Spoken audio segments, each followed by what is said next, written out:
Esse é um dos lemas de Amor Exigente. Já aproveito esse gancho para convidar aqui os nossos dois queridos que vão participar do bate-papo hoje. Um deles é o Luiz Fernando Calduro, que é presidente da Federação de Amor Exigente, que é uma instituição sem fins lucrativos que trabalha com grupos de auto e mútua ajuda. É assim, a gente se reúne uma vez por semana, durante 2 horinhas, tem uma palestra focada nos princípios de amor exigente, que são transformadores. Depois, em pequenos grupos, cada um faz ali o seu momento de partilha e sai com uma meta, porque o foco de Amor Exigente é que a gente melhore. Nada muda se a gente não mudar, nada muda se você não mudar. Então, é por isso que a gente diz que está cada vez melhor. Porque a gente vai mudando, vai fazendo mudanças positivas e vai melhorando internamente. E aí, quando a gente melhora, o entorno acaba melhorando também, viu? E é isso que também o Gabriel Moreno Mori tem sentido. Ele é dependente químico em recuperação, proprietário da Clínica Legacy e também está aqui para compartilhar um pouquinho da experiência dela comigo. Venham, vocês dois queridos. Luiz Fernando, seja bem-vindo. Cada vez melhor? Cada vez melhor. Bom, Gabriel, prazer em recebê-lo. Prazer é todo meu. Vamos sentar aqui, ó, nosso sofazinho. Já tem uma aguinha para cada um, para a gente conversar sobre dependência química, ajudar a turma que está em casa a entender desse assunto. Olha, mas como eu sou muito educado, Cláudia, Diga. eu tenho que trazer os abraços e os beijos que te mandaram este fim de semana. Da onde? Nós estivemos em Londrina, comemorando os 25 anos de Amor Exigente no Paraná. Que legal. Eles estão encantados com você e com a ajuda que você nos dá. Um beijo, então, muito grande para toda a turma de Ontem Londrina. estivemos comemorando 32 anos do grupo de São João da Boa Vista, no interior de São Paulo. Que cidadezinha linda, né, Luiz Linda, Fernando? e olha, Eu e eles amo. também mandaram um beijão. Que gostoso. E é claro, Dona Mara também, que segunda-feira vem ao programa. Ai, que bom, porque eu tô morrendo de saudade da senhora, viu, Dona Mara? Venha mesmo para dar um abraço bem gostoso. Então, tá muito bem abraçada e muito bem beijada. Bom, eu fico muito contente, muito obrigada. E assim, o que eu digo é que o que eu falo de Amor Exigente é o que está no fundo do meu coração. É um programa que funciona e é um programa urgente. Ele é atual. Ele já existe há 30 anos, mas parece que foi criado hoje, depois de uma passadinha pelo centro de São Paulo, por exemplo, que não é diferente do centro de nenhuma grande cidade. E por que eu digo que a gente precisa parar e prestar atenção neste assunto? Porque a dependência química, gente, ela está na sociedade como um todo, ela está espalhada mesmo. E a gente precisa aprender, porque é uma doença, isso é fato, mas é uma doença que pode ter um final feliz, com recuperação. Dona Mara costuma dizer que o dependente químico, ele é considerado 3 pessoas. Um antes de conhecer a droga, um durante o uso e um depois. E normalmente esse depois é muito melhor. Como é o Gabriel, por exemplo, que está até fazendo um trabalho lindo lá na clínica de recuperação. Seja bem-vindo, Gabriel. Obrigado, Cláudia. É um prazer estar aqui. Quando a gente fala assim, um dependente químico em recuperação, as pessoas em casa devem sentir esse peso, mas eu também falo e sinto que tem um peso, né? E existe um preconceito que eu gosto muito de tratar ele aqui, porque eu acho que precisa ser quebrado. O que é um dependente químico em recuperação? Um dependente químico em recuperação é uma pessoa que mudou de hábito, que mudou de vida.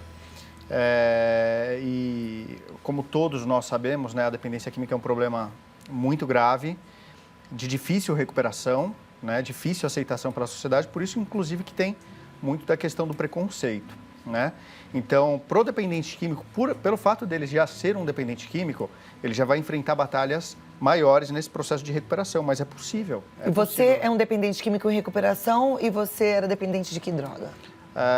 De praticamente todas, né? Eu usei cocaína, usei crack, usei maconha e isso se estendeu por 8, 10 anos da minha vida que eu realmente fiquei usando essas drogas. Hoje a gente te vê assim, um rapaz bonito, saudável, era diferente na época do uso? Obrigado pelo bonito. Não, mas é, né, Luiz Fernando? E eu tô falando isso com todo respeito, até porque você deve ter a idade do meu filho. Hã? Com um coração lindo. também. Ah, obrigado, Luiz. Então, era diferente, né? Quando eu usava drogas, era. Hoje eu peso em média de... Eu vou abaixar um pouquinho meu peso, tá, gente? Eu peso em média de 89 quilos, tá? E na época eu pesava 58, 55 quilos. Ou seja, eu tava morrendo, né? Eu tava morrendo. Então, o problema é a gente demora muito para pedir ajuda. Nós demoramos muito para pedir ajuda, minha família demorou muito tempo para pedir ajuda. Então, a dependência ela acaba se estendendo e levando a gente cada vez mais para o fundo, né? Você acha que as famílias demoram para pedir ajuda? O primeiro motivo, qual seria? Na verdade, tem vários, né? Mas eu acho que é o medo de reconhecer, talvez, a dependência. O Luiz pode me elucidar melhor, mas A família tem muito medo de reconhecer de fato a dependência, de ter que lidar com isso, e a falta de informação é muito grande. E o dependente consegue reconhecer em algum momento de que ele precisa de ajuda? Não, eles até reconhecem, nós como dependentes, reconhecemos essa necessidade de pedir ajuda. O problema é que, conforme a gente está naquele processo de uso, né, a gente só pensa em usar. Tanto que o dependente, no seu auge, ele não usa mais com prazer. Né? Muitos usam chorando, porque realmente não quer. Só que é uma compulsão tão forte que não consegue simplesmente ter um momento de lucidez e pedir ajuda. Nossa, é tão interessante, né? Porque vai caindo a ficha e a gente, quando vai conhecendo o que é dependência química, vai mudando muito a visão que a gente tem de qualquer droga, né? E, gente, é um negócio... É tão nojento, não tem outra palavra, mas assim, é uma arma, mas tão brutal, né? O Gabriel falando, chega uma hora que o dependente, ele usa chorando, ele usa sofrendo. Então, aquela coisa que muitas vezes um adolescente fica achando que, uau, vou ficar doidão, vou sair com os meus amigos, vou me divertir, é uma arma. E se a gente conhece a dependência química, a gente tem a chance de fazer a prevenção com os nossos filhos e até de conversar de forma clara, né? Porque eu acho que falta isso. A droga, ela é apresentada como alguma coisa muito... Ela é sedutora, né, Gabriel? É sedutora. Ninguém vai chegar e vai falar que é ruim usar droga. Na verdade, os pais geralmente eles falam, não é ruim, não faça isso, não fala aquilo. Só que com os anos de experiência que nós temos trabalhando na área, nós sabemos que não é a melhor forma de fazer prevenção, não é simplesmente chegar para o filho, isso é ruim, não faça isso, não faça aquilo. Existem recursos para que haja essa abordagem.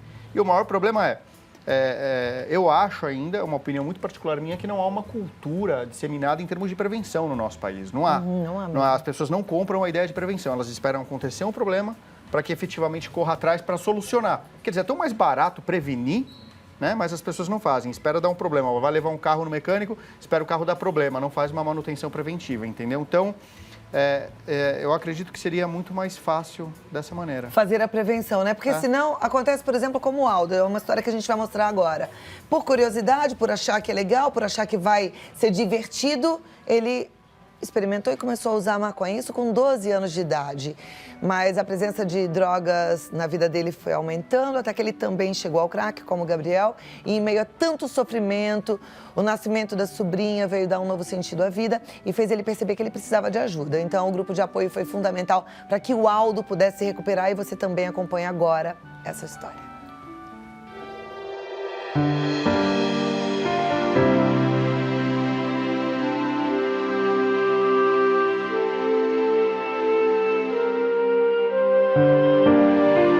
Eu iniciei o uso, né? Comecei o uso com a maconha, por recreação, brincadeiras, e a gente estava para ser aceito no grupo, e a gente estava num momento da vida de descobertas e outras coisas mais, e nesse momento eu acabei experimentando a maconha e acabei conhecendo outras drogas, que foi a cocaína, né? E um pouco mais tarde, aos 19 anos, iniciei o uso do crack. Então esse momento foi um momento bem difícil, né? A dependência já estava instalada, já estava bastante avançada, a perda de controle, então a falta de limite, a falta de comprometimento, parei com os estudos e parei com uma série de outras coisas. O sofrimento era muito grande, muito intenso, né? E eu senti isso quando estava próximo do nascimento da minha sobrinha.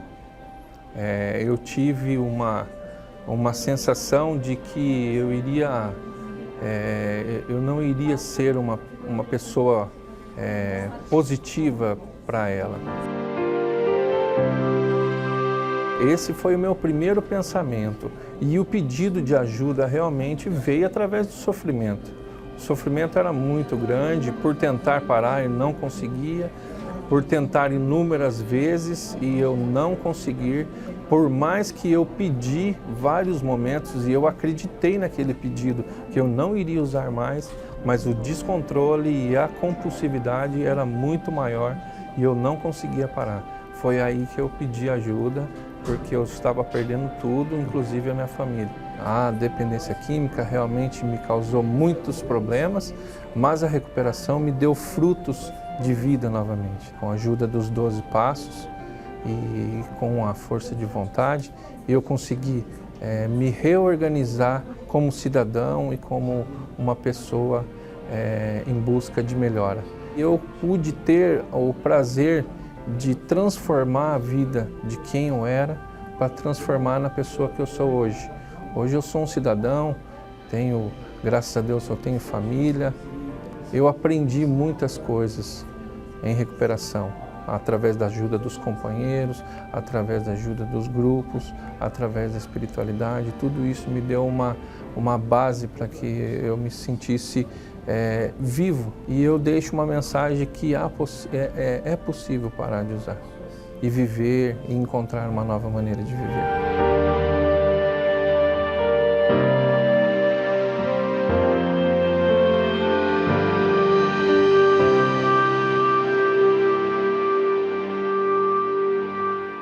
É possível, né? É possível, Cláudia, e este final do depoimento dele eu penso que é muito forte no sentido de que a importância, valorizar a importância dos grupos de apoio. E nós estávamos conversando ali fora, falando de como o amor exigente pode ajudar as pessoas, pode ajudar os dependentes químicos em recuperação em duas fases tão distintas que vocês estavam comentando. Uma, quando já trouxe muitos prejuízos, como diz o Gabriel, usa chorando. E a outra é que enquanto está no começo e usa rindo. E para estas duas pessoas é importante. Agora, quem que vai ao grupo enquanto a droga está lhe dando prazer? Apenas se a família faz como é que é? Livre e espancado convite para que o jovem vá ao grupo. É um caminho muito importante. Vá ao grupo e leve o seu filho para que ele possa começar, no mínimo, a ouvir depoimentos de quem, como o Gabriel disse, que em determinado momento da vida dele, ele usou drogas chorando, porque não queria mais usar, mas a compulsão era maior do que ele. É isso. E não começou a usar chorando, começou a usar sorrindo. Eu volto aqui já para a gente continuar a conversa. Sem interrupções, né, Priscila? Eu não gosto de ter que parar, mas a gente vai dar uma paradinha, mas eu vou voltar lá pra gente continuar conversando. Esse assunto é muito sério, é um assunto muito importante, muito urgente. Eu quero toda a sua atenção. Não fica achando que isso é um problema que não... não tem nada a ver com isso na minha casa, não. Mas a gente tá aqui pra ajudar o próximo também. Se a gente pode ter informação pra divulgar, pra difundir essas informações, vamos embora, gente. Vamos aprender, tá bom? Eu queria que você contasse um pouquinho a sua história, Gabriel, porque assim, a gente já até brincou aqui que você começou a usar sorrindo e terminou chorando. Quer dizer, brincou não. Foi a realidade, né? Sim. Como é que foi que tudo começou? Eu comecei a usar droga com 14 anos de idade, com amigos, né? Como geralmente acontece. E comecei pela maconha e pela bebida. Né? Isso com 14 anos, provavelmente amigo de escola, é isso? Não, amigos do condomínio. Amigos do condomínio. Condomínio, prédio, residencial, com toda a questão de segurança. Um condomínio de classe média alta, então. Isso, exatamente. Tá. E comecei com esses amigos, né? A gente fez uma viagem para a praia, experimentei a bebida, até então nunca tinha bebido.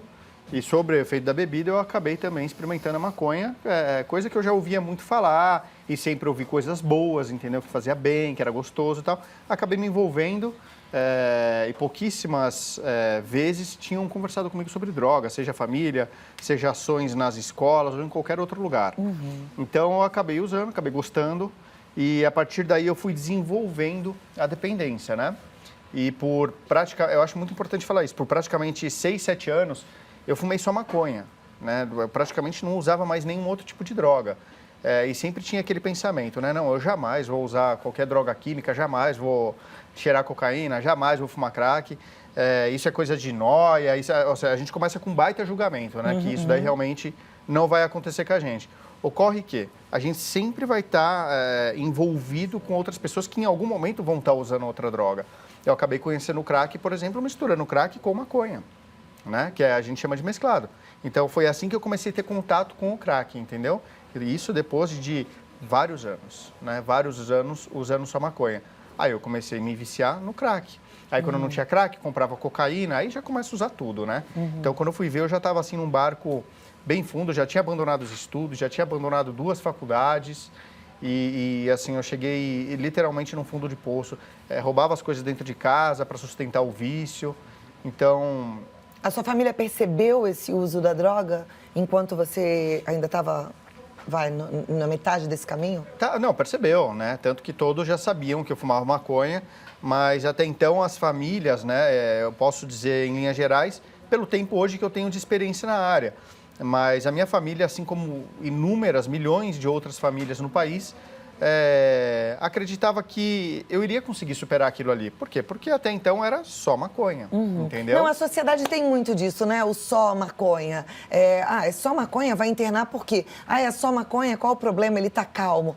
A maconha, ela não vicia, é verdade isso? Mentira, uma bobagem, né? Vicia e vicia sim. Aquele negócio, eu fumo maconha todos os dias há 10 anos, 15 anos e eu não sou viciado. Ela vicia. Hoje ela tem propriedades para você poder manter a própria conservação da maconha. E ela tem um poder muito diferente da maconha, por exemplo, de antigamente. Então, ela vicia sim, as pessoas se tornam um hábito na vida das pessoas. Há um vício não só físico, mas uma questão emocional extremamente profunda. Por quê? Porque todas as atividades que o usuário de maconha vai fazer, ele necessariamente acaba tendo que usar maconha. Então, eu fico mais criativo se eu fumar maconha porque eu vou conseguir desenvolver melhor o meu trabalho.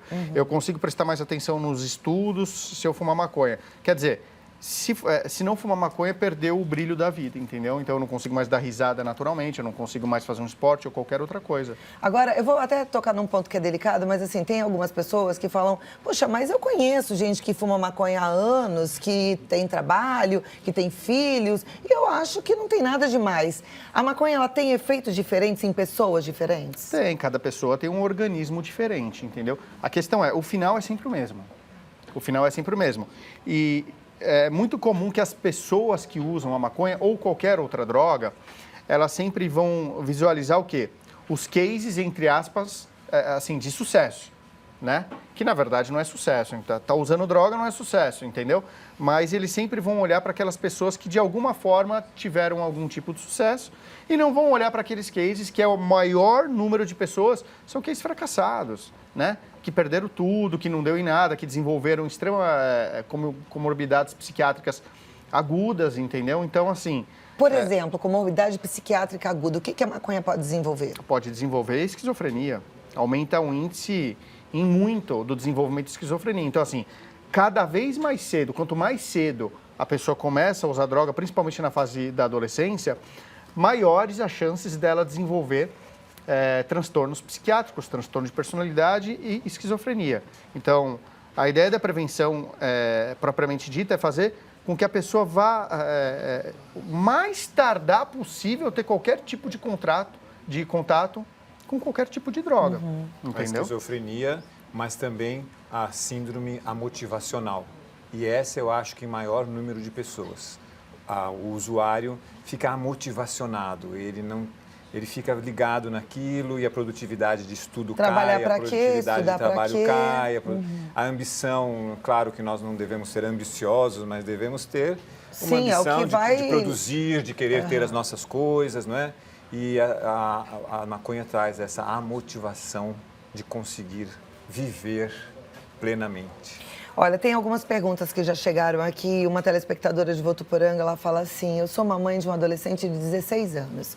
Ele é usuário de drogas, maconha e já experimentou cocaína também. Eu não sei o que fazer com meu filho, porque ele fala que gosta das drogas. Eu frequento o Amor Exigente já faz 8 meses, mas estou sofrendo muito de ver meu filho nessa vida. Aí eu queria que o Gabriel falasse um pouquinho. De repente, quem sabe você consegue gravar, ouvir o depoimento de alguém que já começou a usar drogas como seu filho, que gosta, sorrindo, mas terminou chorando. Qual é o nome da mãe mesmo? A mãe não se identifica e o filho tem 16 anos. Tá bom.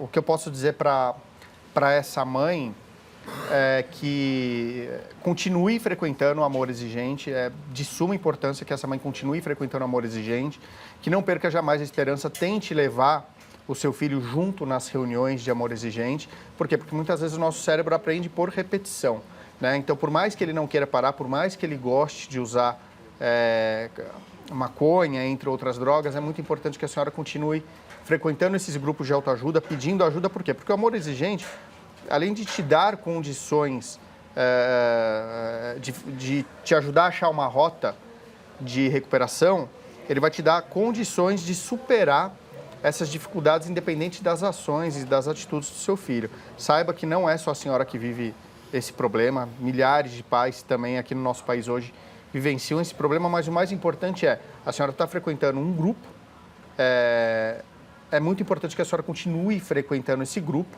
e não desista. Por quê? Porque em algum momento a senhora vai conseguir ter força para tomar as atitudes necessárias. Uma delas, por exemplo, é um tratamento. Um tratamento em uma clínica de recuperação ou num ambulatório. É importante que faça essa triagem com um profissional que seja qualificado, porque as pessoas hoje têm muito medo de, vou internar o meu filho, mas ele vai ficar 9 meses internado, 1 ano internado, 2 anos internado, clínica é um absurdo, porque é um descaso, tal. Nada disso. Existem clínicas de recuperação que são excelentes, existem instituições hoje que podem fazer um tratamento excelente, e a curto prazo, tratamento de 30 dias. E por falar nesse prazo, eu sei que onde você trabalha o prazo é menor, né?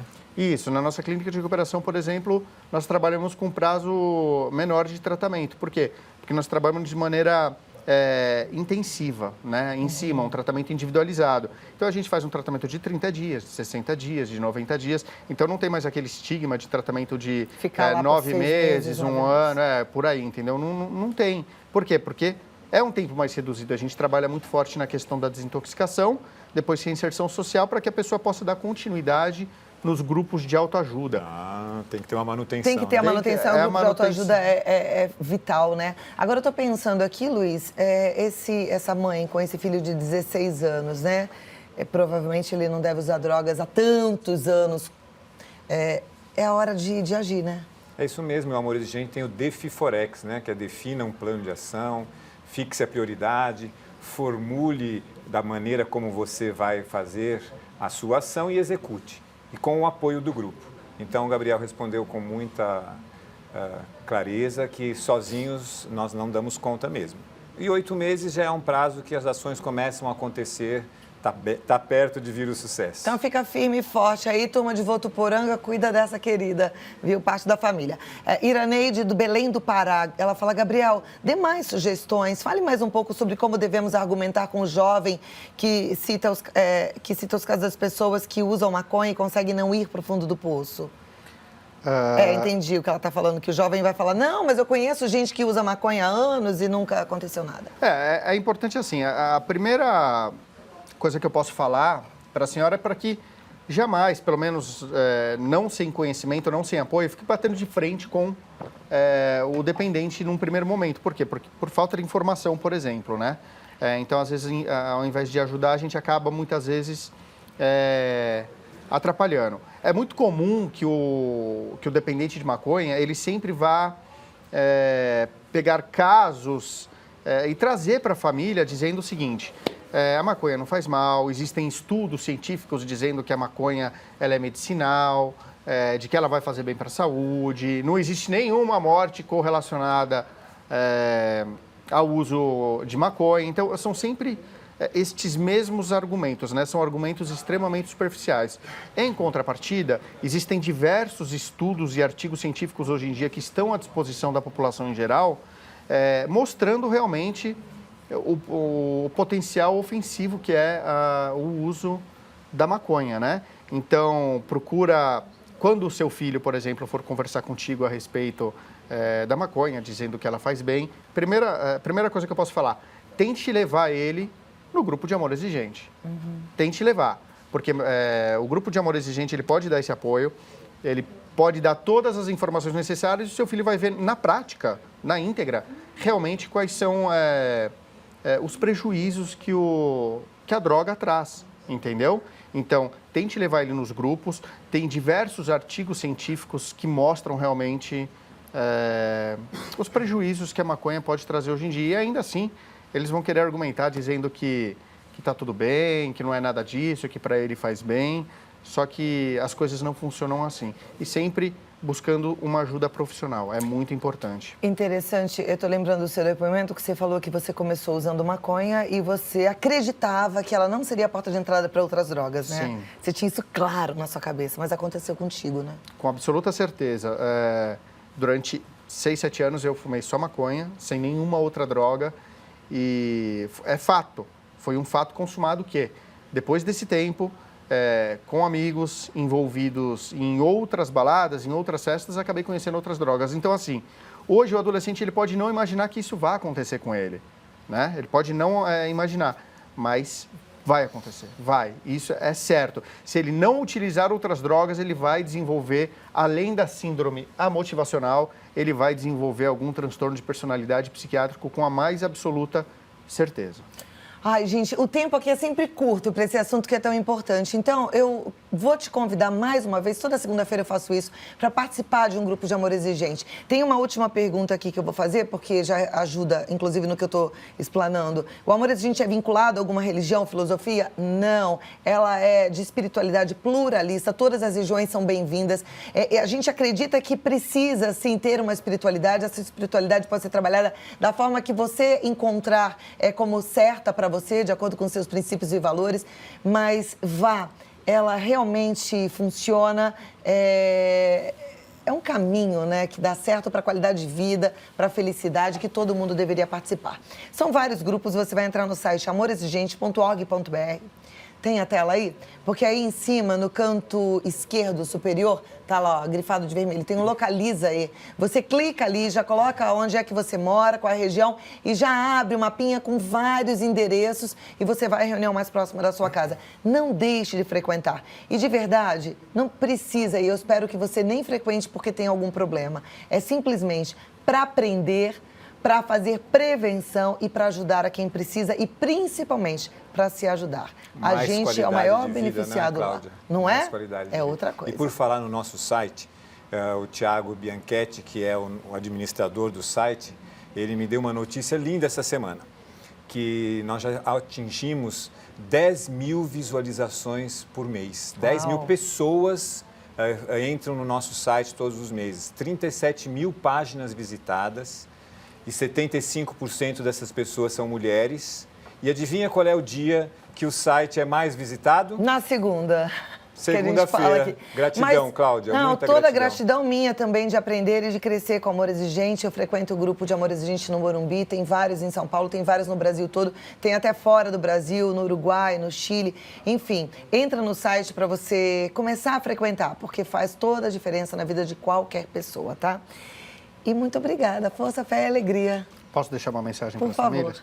É muito importante, não só a frequência de vocês como família nos grupos de amor exigente, como também que seus filhos, por livre e espontânea pressão, que nem disse o nosso colega Luiz, nem que seja no começo, para que eles frequentem também o amor exigente, principalmente porque estamos com o trabalho do grupo Sobriedade, do próprio Amor Exigente, que aceita o dependente, esteja ele usando drogas ou não.